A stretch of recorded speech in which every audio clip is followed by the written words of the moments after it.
people enjoy gaming, but is gaming to die for? Some people may have died, not in a video game, but in real life. Some places claim that Jeff Daly was the first death that was linked to a video game. I have a few sources that suggest otherwise. Please check the description for all of my sources. I did as much digging on the internet as I could. I stumbled upon a forum on Jeff Daly's death and found a peculiar post. This poster claimed on January 6, 2013 that there were two other incidences that happened even before Daly's demise. The first dating back to December 1974 and the other around 1979 or 1980, while Daly's supposed death occurred on January 1981. Some argue that Daly's death was fake. However, I'll save that for another video, or you can check out other videos on the Jeff Daly Berzerk death. Charlie Currie, or Charles W. Currie, according to his obituary, was an operator and supplier of the Currie Amusements Ltd. Located in Campbellville, Ontario. He passed on December 3rd, 1974, at the age of 47.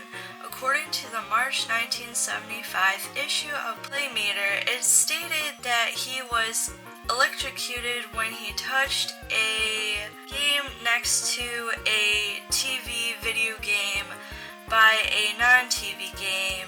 I believe they could possibly mean like a pinball machine. I think this because Currie's wife, Orena Currie, hosted a pinball tournament according to a blog about pinballs. The cops unfortunately shut down the event. Caitlin, the author of the pinball blog on Currie's wife, guessed the TV game Currie was playing, a Pong clone. Anyways, both of the games were ungrounded, and Currie was playing while standing on a metal heating register. Currie's death could have been easily prevented if both had been grounded through a third wire. There is evidence of his death through his obituary and the article Technical Topics by Perry E. Miller, thus concluding he may in fact be the first to perish while playing a video game or a TV game. There is also the incident that happened around 1979 or 1980. I couldn't find much on this particular death, only the video game related blog mentioned this death. Smith, author of the blog, didn't mention their source. They even debated whether they should write about this incident. A child hung from the controls when an arcade machine had fallen over. This had crushed him or her to death. The Exidy's Fire One was possibly the game linked to this unfortunate death.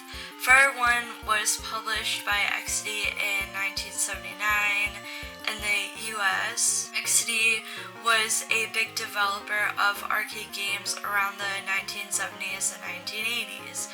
Pete Kaufman was the founder of Exidy. Fire One is a FPS or first-person shooter action game. The player's mission is to take down the enemy's subs and ships. It was a multiplayer of up to 2 players, and the players battled each other. I did further research, and according to another blog on All in Color for Quarter blogspot.com, Fire One did not reach the success of Starfire. Fire One had many features that potentially made it difficult for players. There was a source at Exidy that potentially confirms that there was another failure of Fire One, in which was the death of the unknown child. The cabinet had been redesigned, however there had been a number shipped out already. Originally, the cabinet's lower front edge was rounded. Unfortunately, I do not have enough evidence to support the unknown child's death by Fire One's cabinet. I hope it isn't true, but that remains to be seen. Well, thank you for watching, and game safe.